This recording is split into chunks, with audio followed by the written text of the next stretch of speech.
عظمت و دلگیر یاری جانی کی زودتر خاموش فصل جوانی کی زودتر خاموش فصل جوانی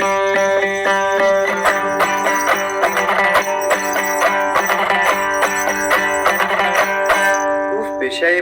موشونی یکی روز ده یک روز امی گپ نباشد جایی نشانی